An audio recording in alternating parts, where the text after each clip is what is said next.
So welcome to the How Good Innovation Online series. We're focusing on biodiversity, regenerative agriculture, and planetary health. These are three realms that I think are essential for innovation at this time. And this series is a combination, it's sort of multi-leveled. There are these public open to anyone talks that ranging from innovative startups like Mike, but also some of the largest food producing companies in the world will be on and sharing their perspective and insight. We'll have folks from the World Economic Forum and other leading NGOs. And this is just really to get the ideas, get the information out there. We also have some deeper levels of engagement possible in these series through invite only to these innovation working groups that are focused for decision makers at companies who are leading change or moving towards biodiversity, regenerative agriculture, and planetary health. And so if you are one of those decision makers at a company, or you know decision makers at companies that want a sort of a smaller group, more interactive experience to be working on innovation, how to think innovatively, not just think about innovative things, there's an option there. And so if you or somebody you know wants an invite, you can just get in touch with us and let us know. And then there's also a community leadership series on these that I'll talk a bit more about at the end. So that's the series. Welcome to everybody who's joining now. Today, we have the great pleasure of speaking with Mike Lee, co-founder and co-CEO of Alpha Food Labs, about designing products from ecosystems. And I think without any further ado, I'm gonna get us started here. So hi, Mike, welcome everybody. Let's do introductions, but I always try to do a different kind of introduction. So we're on biodiversity today. So I want you to introduce yourself by a species. So tell me some species, could be plant or animal or fungus or whatever you want, that is important to you, important to the world, and in some way connected to you, and like introduce yourself through that species. Yeah. Hi guys, Mike Lee, Alpha Food Labs. I guess, wow, the species one, that's a new one. I would say koji. I think koji starter, or any kind of yeast starter for that matter. I'm always fascinated with, because everything delicious comes from fermentation and yeast and things like that. So I'm gonna go with that. Koji? Wait, what's koji? Koji spores is Japanese rice-based yeast starter that soy sauce, sake are made out of. It's just many magical properties, but it's a foundation of a lot of the foundations of kind of Asian culture and Japanese culture especially.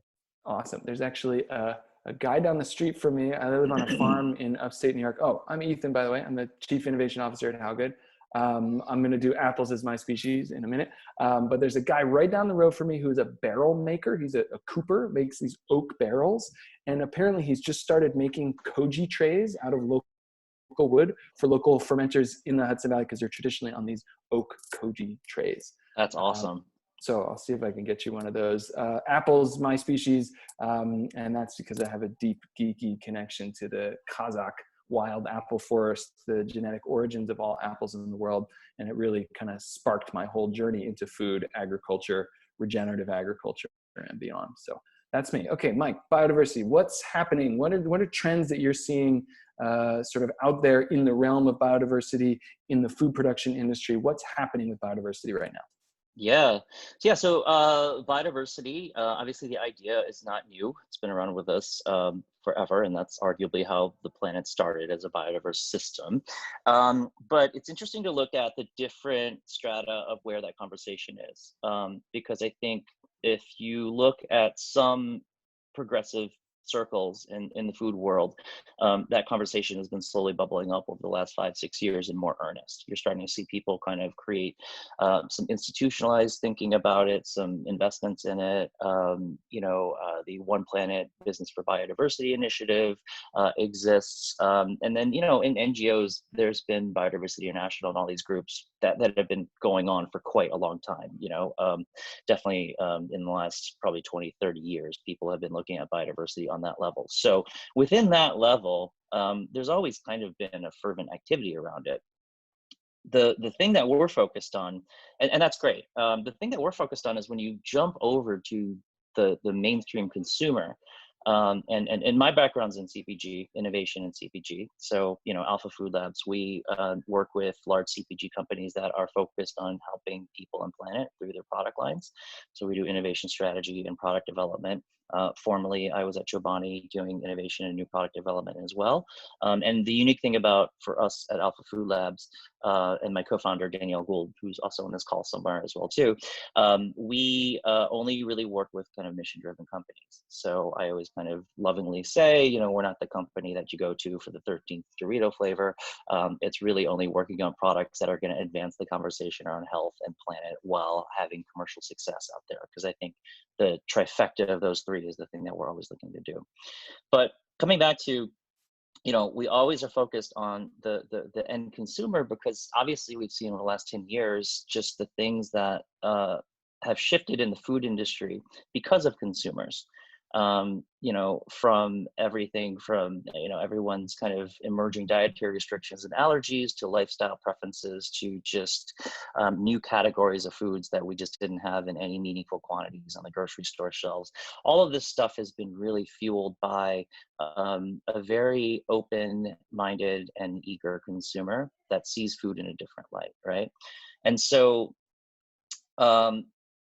there's a lot of those trends happening, yet I don't believe that biodiversity is one of them right now.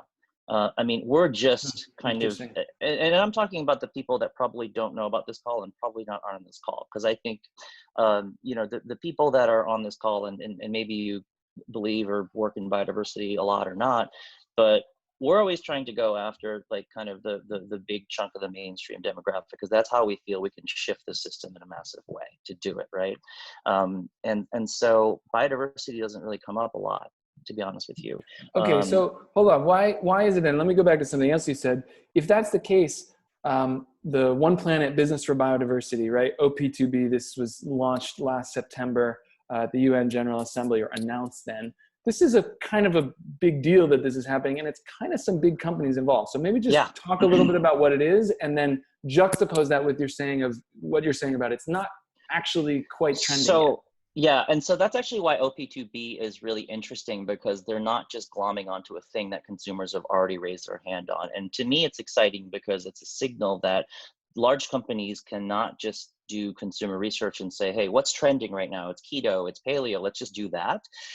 We can actually say, here's a thing that the consumers aren't actively asking us for, but we feel that we need to translate it to them and provide it for them because it has value for them and value for the ecosystem. So to me, initiatives like OP2B, which I'll talk about in a second, and all the other biodiversity work is an incredibly courageous work. Because if you buy a research report and you say, how many people care about biodiversity in the world as it relates to food, you're not going to get a result that is going to like get some brand manager to fund this huge thing that's happening, right?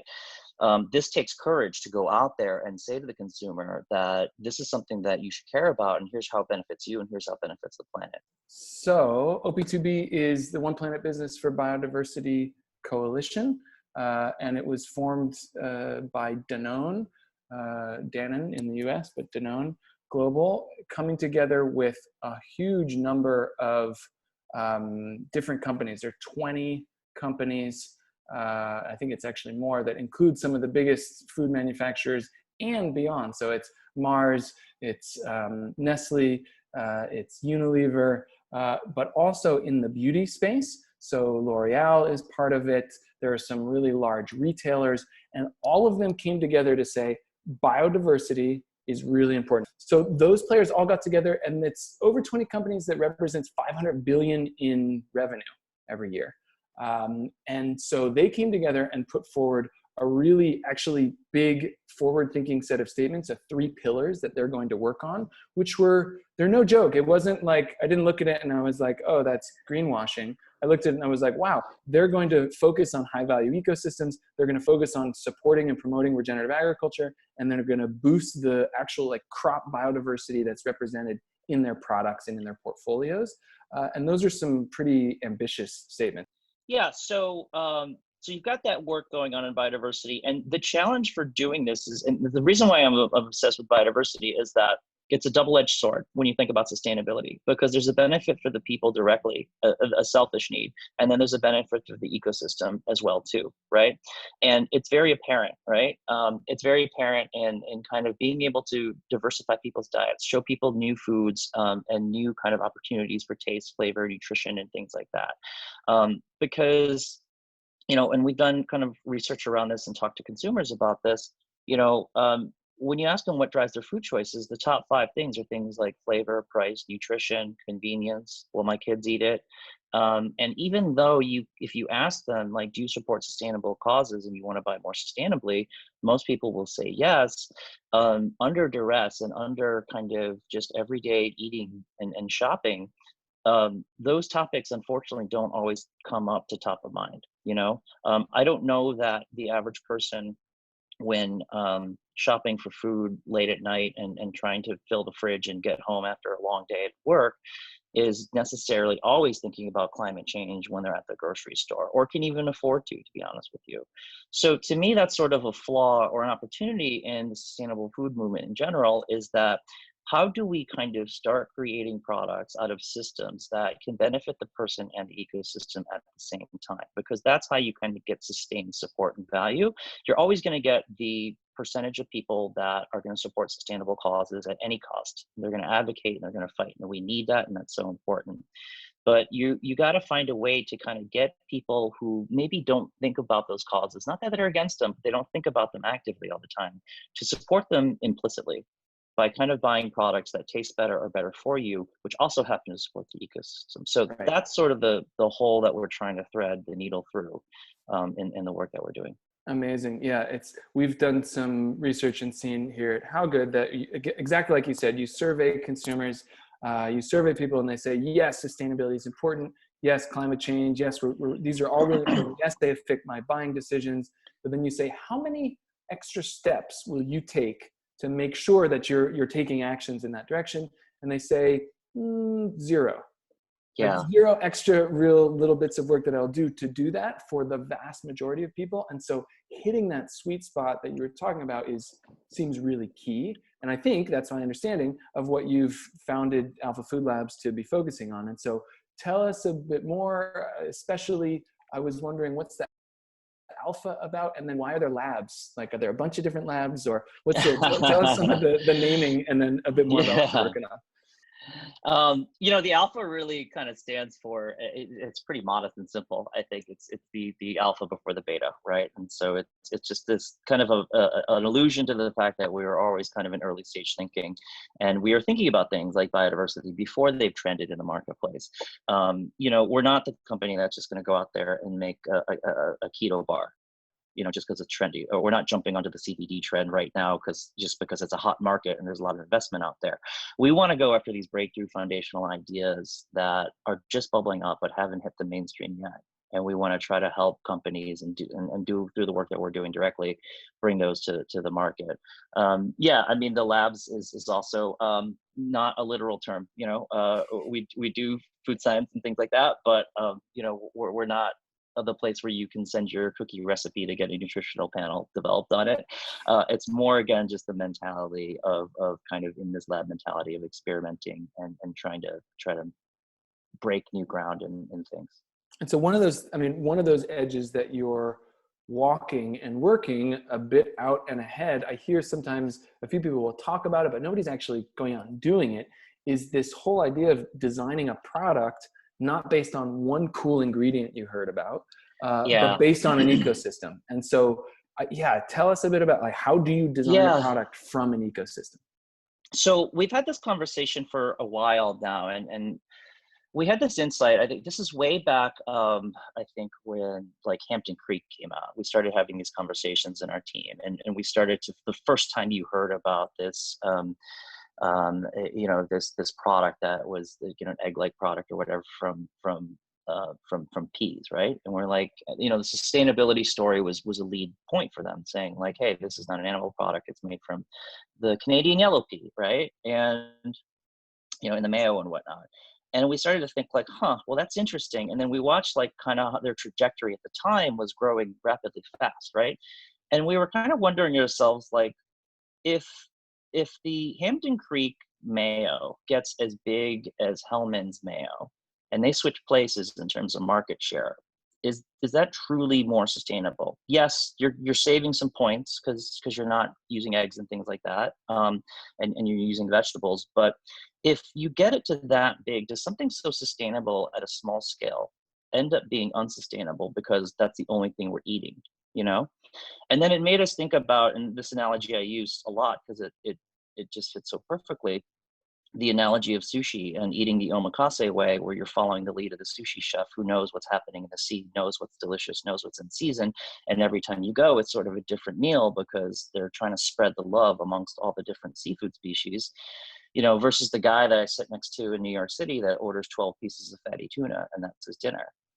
And I think the big food system has been engineered around that let's order 12 pieces of fatty tuna mentality of like, let's find one ingredient. It's going to be the it ingredient. We're going to pump PR to write about it. It's going to be celebrated. It's a superfood. It's this, it's that. And we're going to scale the hell out of it. And that's kind of how food trends have been working, right? It's like every year you go to Expo West and everyone's like, what's the new trendy ingredient? You know, is it turmeric? Is it something else? And granted, you know, things like turmeric and things like that, they haven't yet scaled to the point where they're like as big as corn or soy or stuff like that. But you see like what happened in like Peru with like quinoa and stuff like that when that was trending hard, right? So for us, it became this apparent that should we build products that are based off of a single ingredient? Because heaven forbid we get successful. We've now created a monoculture for that ingredient. So how do you, from the start, think about building a system that if you scale that, you're excited because you didn't actually stress out and put the environment out of balance. You actually brought more balance to it because you've got $1 billion worth of demand in some regenerative system versus $1 billion of demand centered on a single ingredient that is going to incentivize the whole supply chain to monocrop it and monocrop a lot of it. And so that mentality really led to a lot of just other kind of product ideas and things like that, that we've been working on over the years. Cool. So like what? Give an example. Tell us about some Yeah. products. So the flagship for this, and this is still in development, you know, like I said, we've had the idea for a while, but we've only kind of worked on it for, you know, the recent past, but is Varietal. It's a platform called Varietal. And Varietal, you know, we have a number of ideas in Varietal, but we're really wanting to showcase the idea that food that's grown better will taste better in all of those different ways. And the first product that we've been working on, hopefully launching soon, is called the Crop Cracker. This Crop Cracker started off as a conceptual product we had years ago, but we've been recently looking deeper into how to build that into supply chain. And basically the idea is based off of crop rotations. If you talk to any farmer, nearly every farmer does some sort of crop rotation. Some are a couple crops, some are a lot of crops. But everyone knows that farms, that crop rotations are a valuable tool to maintain soil health and things like that. You know, nutrients get sucked out of the ground from one plant, and then the plant you plant after that can put those back, and so on and so forth. So there's this beautiful system of rotation that, depending on where you are in the world and what you're farming and what kind of soil you have, there's a slightly different rotation for how you keep your soil healthy. We started talking to wheat farmers in Washington State. And, you know, we started off and we basically said, like, you know how to take care of your soil. I'm not going to sit here from New York City and tell you how to take care of soil or regenerate your land. If you had the chance to just plant whatever you wanted to in the interest of helping soil health and keeping your land healthy, what are the combinations of things you would plant? And at first, they were all just super confused, right? Because they were used to just taking an order. They were used to just saying, like, I need 10,000 pounds of wheat, end of conversation. They weren't used to kind of having that omakase prompt that you would ask a sushi chef, being like, what do you want to cook for me? And so it's like, what do you want to grow for me, right? Because every farmer knows exactly what their land needs. The question is, are they incentivized to do it or not? And so these conversations with the folks up in Washington State came around to this idea that they're wheat farmers.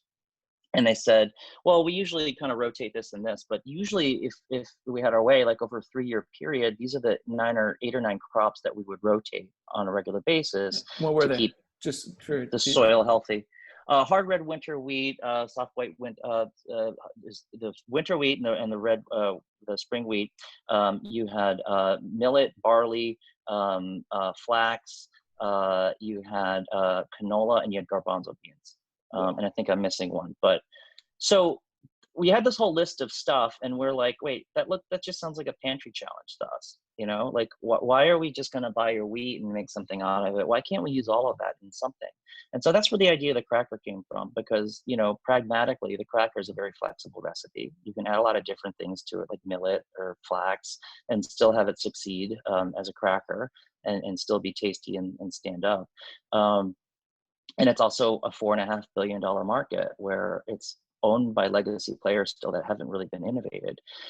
And we started telling people about this, and we get invited to these future food conferences showing off crackers based on crop rotations. And the idea is to buy all of the rotation and integrate them in the cracker, so we're not just stressing out one part of the system. And we'll get placed at these conferences next to like Beyond Meat or something like that, and people will come up to us and be like, "Are you telling me that a cracker is going to change the future of food?" And I'm saying to them, like, well, it already has changed the food world. The cracker has already, because it represents a big portion of reinforcing the monocropping that we see today. So, if anybody thinks that a cracker or cereal, a bar or something like that can't change the world, well, you should look at it differently, because it already has changed the world, and explains why the ecosystem is the way it is. Amazing. So would you, when in working with these farmers, do you imagine that are you going to contract over 8 or 9 years as they go through each of those crops? Are you going to work with a group of them that are kind of in different rotations? What's the thinking on that? Yeah, so right now I think we learned a couple things. Is that we're not obviously launched yet, so we're not to scale where we would ideally love to be able to buy like a 20-year forward contract and say, I'm going to buy your whole rotation for the next decade, right? That's the ultimate, but we would need a very healthy demand to kind of support that kind of order. In the interim, I think we've been looking solely trying to keep to 1 or 2 regions, because like I said before, different rotations kind of thrive in different environments. And so we want to at least have some sort of consistency, even though there's a diverse system. I think that's the way we've been looking at it, right? So at least we can lock ourselves into those 8 or 9 crops and have flexibility in the recipe, and focus on one region. I think that's good to just get out of orbit and start. Totally. And then after that, you could look at different regions, and different regions will provide you different opportunities, because you're basically presented with a different basket of goods depending on where you're looking at the regions. It's so different than how most of contracting, purchasing, buying for suppliers and manufacturers is happening. It's almost like, it seems to me like that would be a key unlock, that 10-year or 20-year contract that says, we're going to buy everything that you're producing in that time, and that you've got us there for that demand over that time. I don't think this happens at all in the current industry, does it? What are people usually setting contract? Are they just buying for a day or a month, or do people even do 1 year or 2 year contracts at all with any even singling? Yeah, they'll go a few years out, I think, but it's not common. I think they're buying what they need for their one product, and also like the goal of big food is to simplify your supply chain. Like, how many ingredients can we, how many kind of farmed ingredients that have volatility to them can we kind of remove out of the system?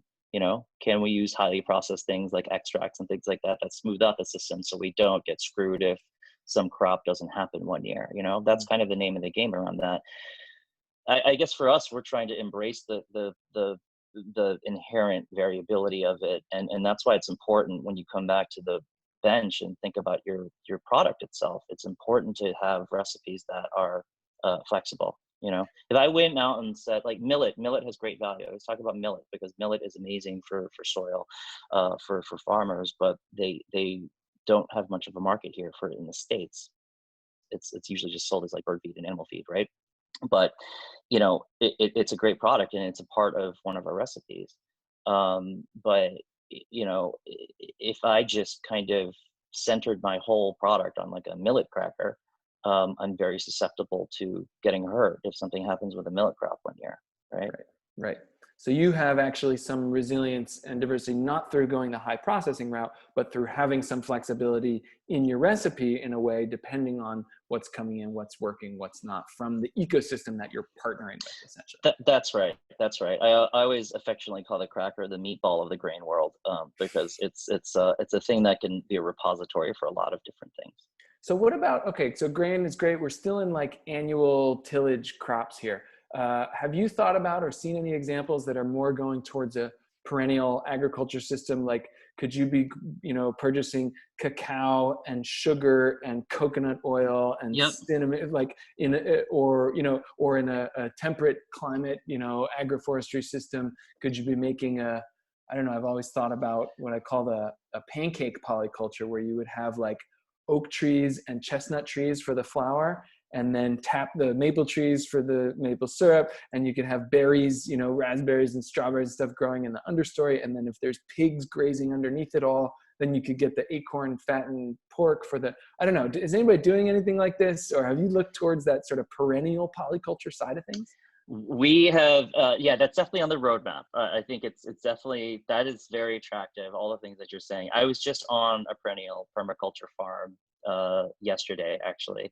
I think I'm out in New Jersey, and we made a bunch of meals and sent them out to farmers here in the area as a big thank you for all the hard work they've been doing. And we visited and dropped off some meals at Fields Without Fences, and their permaculture operation. And they don't have the exact kind of things that you mentioned, but that similar idea of like, they're playing 4D chess, like going up and down and vertically as well too, and across time, and they've got all these different crops that work together, and they do value add stuff from their own stuff, right? And so I think that's a big part of the future for CPG, is like thinking about how to embrace that diversity and then incorporate that into your product lines instead of defying it and trying to just suck out the one thing that's Do hot. you see any big CPGs heading in this direction? I'm sure there's things that you can't say because of all your NDAs and all the work you do, Yeah. but like, is there movement towards something, in this realm? Do you think do you think 5 years from now,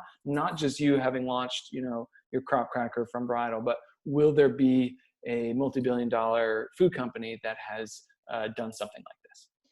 Yeah, I mean, so if you go back, I don't know if you shared the three tenets of the OP2B operation, Just but briefly, yeah.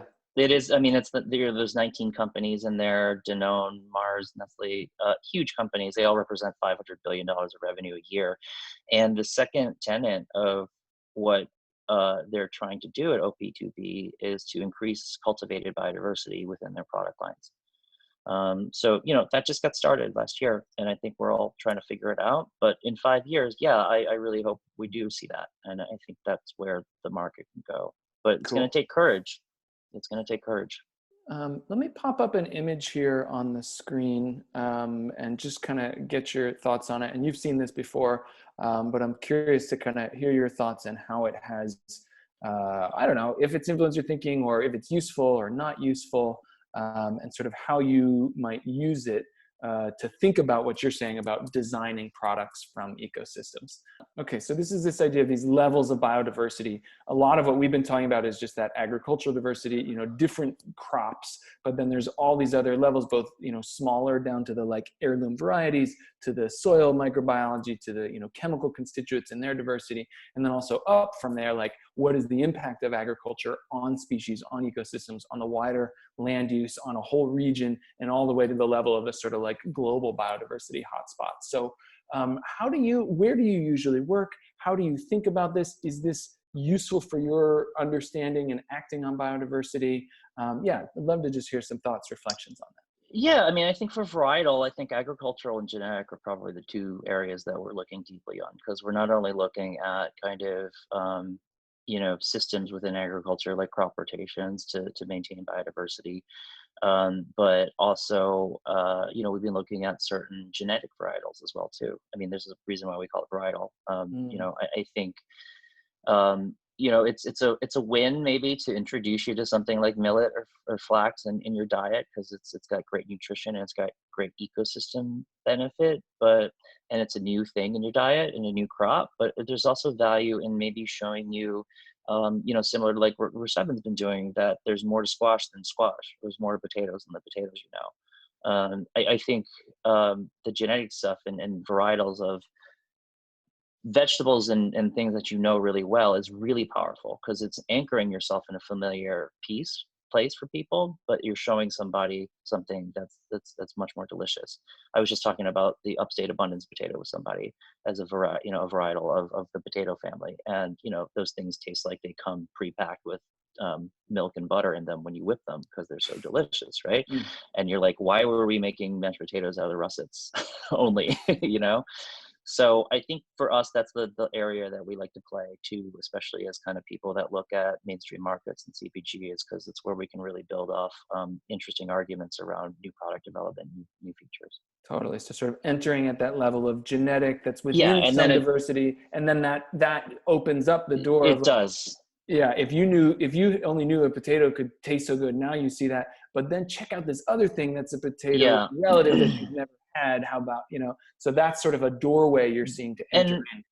And look, also like the millet example, it builds up soil microbes, so that does it on the microbial level. And then if you can reduce the amount of inputs, fertilizer you're using, I think at the chemical level, you can impact that too. So yeah, you're right. That for us is the center of gravity, but I think the effect emanates itself up and down. I think I've got an idea that's just emerging here from this conversation. I want to highlight the global level where there are some there's 27 or different biodiversity hotspots around the world that are like centers of origins of crops. That's what I said about apples earlier. The center of origin is Kazakhstan. 10,000 years ago, there weren't apples anywhere else in the world. There was just this mega diverse food forest of apples in Kazakhstan.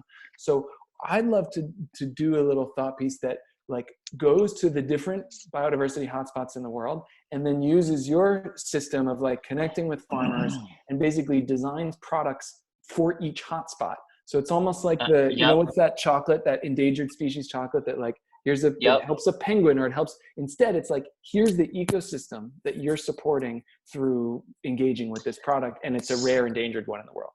So that's a really interesting point because I've done a lot of work in New Zealand, and I was in New Zealand, and the client had scheduled a radio interview, and I was talking about a lot of these themes, and I was talking about the crop cracker and stuff like that, and they had callers dial in, and there was a farmer who dialed in, and he was a little bit upset because he was like, "I can't believe your guest doesn't know the flora and fauna of New Zealand. Like, how could you not know that wheat doesn't really grow that well here? Why would you ever suggest that we would grow a cracker, all these grains in New Zealand where that stuff doesn't really thrive?" And I was like, no, that's actually not the point of it. Is like, if I lifted up and set up shop in New Zealand and had to start a company in New Zealand and sourced only New Zealand stuff, it probably wouldn't be a cracker. It would be some other system that works there that we could figure out how to kind of create more incentives to and bring into market in a way. And that's sort of that's why, in a sense, that varietal is sort of the antithesis of a lot of these big food companies, because I think that's what they would look at. They would look at trying to find these regions that make these things and force fitting them into there. But no, we would come up with something that we haven't thought of yet, based off of what the ecosystem provides and needs to stay healthy in that area, New Zealand or otherwise. So there's a bit of a tension that I hear in some of what you're saying between what big food isn't doing and the sort of innovations and the crazy ideas of global biodiversity product-based, ecosystem-based products. And yet you balance them really well, and you work with, at least according to your website, a bunch of the big food players. So how do you balance that tension, and how do you find sort of like offerings and value propositions from this ecosystem, from this biodiversity idea, but then can also resonate and provide value even with big food? So the journey to communicate and inspire people about any sustainable cause, biodiversity specifically, is definitely a journey. And you kind of have to figure out a way to meet people where they are today and then slowly take them along to the journey where they become biodiversity fanatics or like experts one day later, right? And again, this comes back to the fact that like, you know, if you can kind of create a biodiverse system and create this wonderful product that sources from a wealth of different ingredients and has different flavors and textures and nutritional qualities, start there with the consumer and be like, hey, I don't even want to talk to you about biodiversity right now. I just want to talk to you about some new stuff that we developed that really tastes good because it came out of really great soil, right? And here's this thing, right? Mm-hmm. There's a reason why we strategically also looked after cracker. It's a category that we don't have to build demand for. This is not a new behavior that we have to do. This is like I said, a $4.5 billion market in snack crackers that people already know what to do. I don't have to explain to you what a cracker is. So then I can devote the rest of the time explaining to you eventually why it's different, why it was grown a certain way, right? Mm-hmm. And so that for us is sort of the mentality on a high level is to say, you have a selfish benefit for the consumer in this product, and you have an altruistic benefit for the environment. In year one, you're probably going to focus 80-90% of your communications and storytelling on the selfish benefits and 10% on the other. And year two, you'll shift it a little bit more even, and you go a little bit further, you go a little bit further. And again, that comes back to the point that, when push comes to shove, I think people buy food for very selfish reasons. And we're not trying to be cynical about that. I think we're trying to be realistic, and we're trying to be realistic about it, but piggyback an altruistic benefit on top of their selfish need. Mm-hmm. So we don't ever want to do this is just buy this thing and it's 1% taken off for the planet. Right. That's fine, but that's sort of a nonprofit attitude. I would rather have inherently built into the fabric of the product, it has its impact baked in. So literally the more you buy to a certain extent, it's going to enforce a better system. And that's kind of what we're trying to do. So I'm going to invite you, if you have a question that emerged or something else that you wanted to talk about or chat about, you can put it into the chat there, or even, I don't know, maybe we just take people off and see if anyone wants to unmute everyone and see if anyone wants to raise their hand and jump in with a question for Mike here.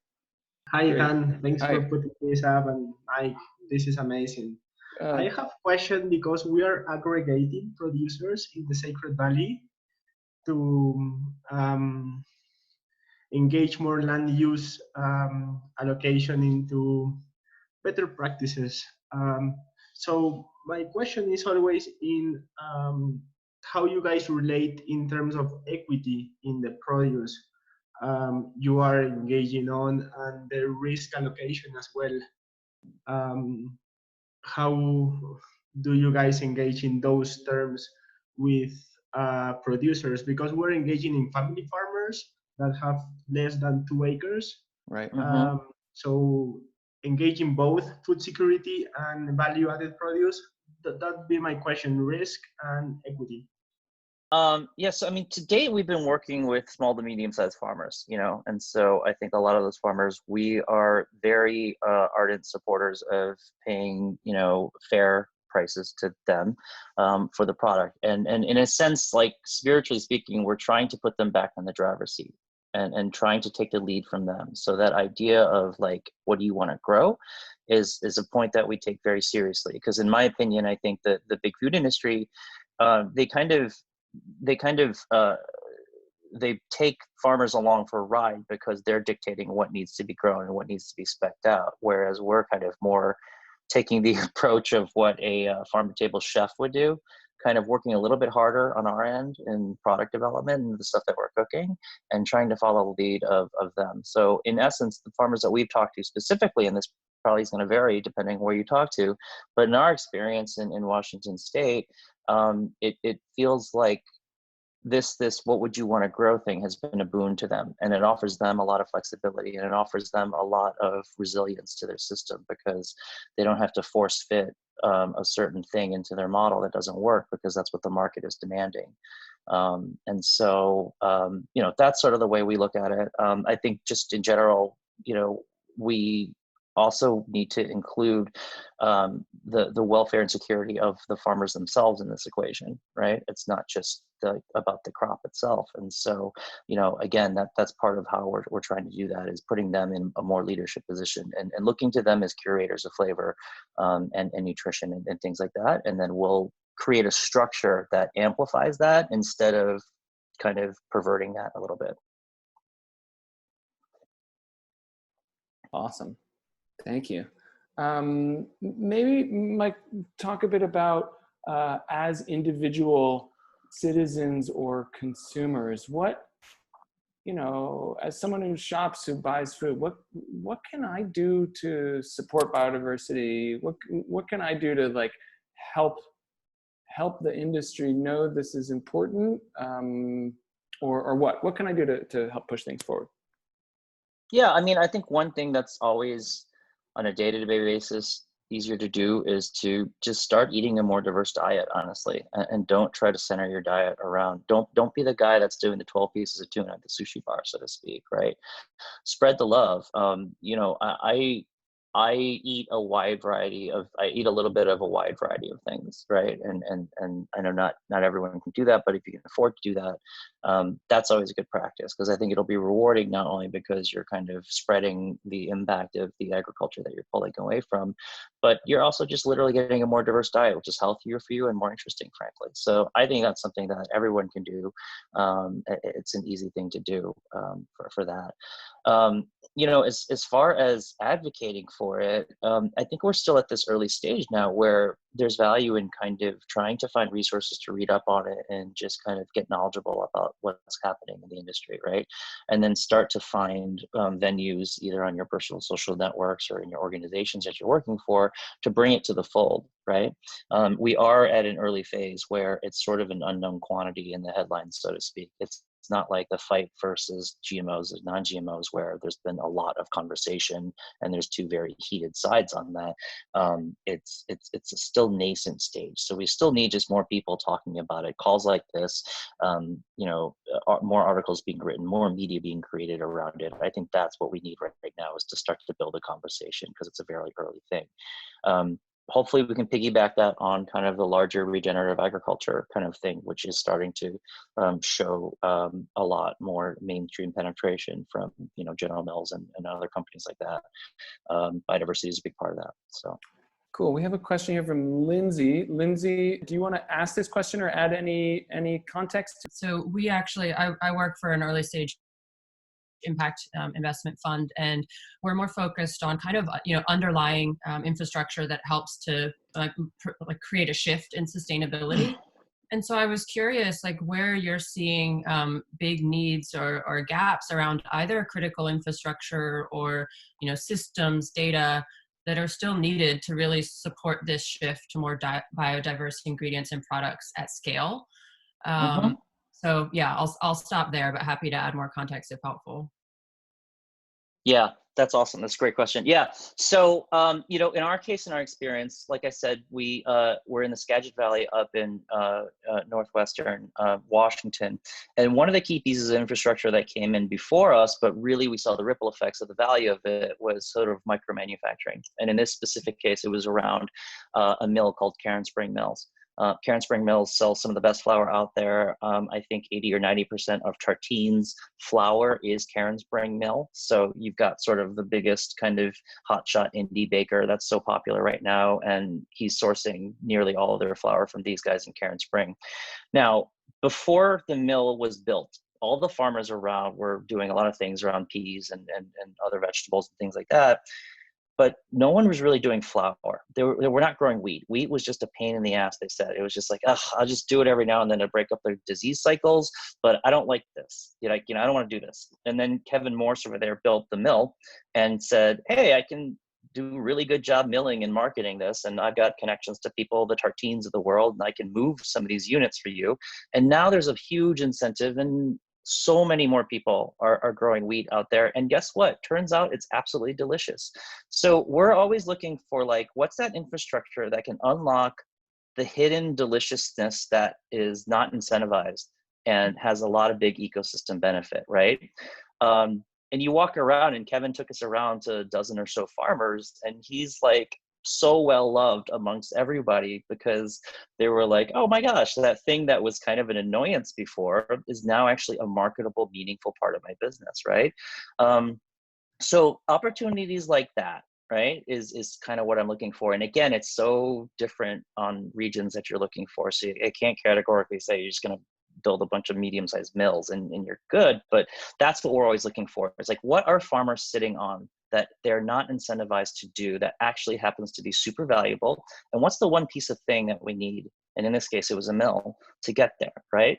So they did that before us, so we didn't have to do that for them necessarily. But that's the mentality we have when we talk to other people in different regions, is understanding what is that thing you might need. Yeah, it's not like, I think one thing I'm hearing there, Mike, is that it's not generic, like here's what's needed. It's like you're in the same way you tapped into the farmers and said, what do you want to sell us? You have to like do that specificity, do that understanding per place in order to figure out what the unlock investment is in each. I mean, in the meat industry, slaughterhouses are like, that's always been a huge bottleneck, right? For people that are doing great grass-fed stuff, like slaughterhouses are always the bottleneck. So for them, that's the mill, right? And so it's different. Okay, awesome. Well, this is actually a perfect little transition. I'm just going to pop up a slide here to show you the upcoming conversations. And importantly, the next one is exactly on this topic: investments and infrastructure for regenerative agriculture. And that's Gina. It's actually from Applegate. We've got other ones coming up. That's circular economy of food, the multinational perspective, and even the World Economic Forum perspective coming up. So please invite folks to come to these and participate. And then I'll just put it in your hands, Mike, for any last comments or reflections you have about biodiversity, designing products from ecosystems, anything you want to leave us all with heading out into the world. The one biggest headline I would kind of leave you with is it's not about the ingredients, it's about the system. And that's the big macro shift that I think no matter what part of the food world you're working on, if it's CPG, farming, something else, thinking about the knock-on effects of, heaven forbid I scale this idea to $1 billion, what's going to happen? You know, what are the system effects? Because that's where you really start to see the externalities being amplified. A lot of times, you know, I do a lot of talks on the future of food, and people just quite blankly ask me, what is the future of food? Or what's the new ingredient that we're going to love next year? Or whatever. It's what's going to be trendy. Is turmeric in or out? And I like blanket refuse to ever answer that question. And I always say, like, we have to get out of this mindset that there are trendy ingredients like fashion. That for the next 5 years we'll be eating nothing but turmeric, and then after that we're just giving up on it, right? I would kind of implore people to think more on a systems level, and not fall in love so much with one single ingredient, but fall in love with a system and the whole thing that supports it. All right. Thanks, Mike, for being on. Thank you all for your participation, questions, good ideas. You can find us online at HowGood and Alpha Food Labs. We hope to see you again for future conversations with thought leaders, and invite other people to come as well. Thanks, y'all.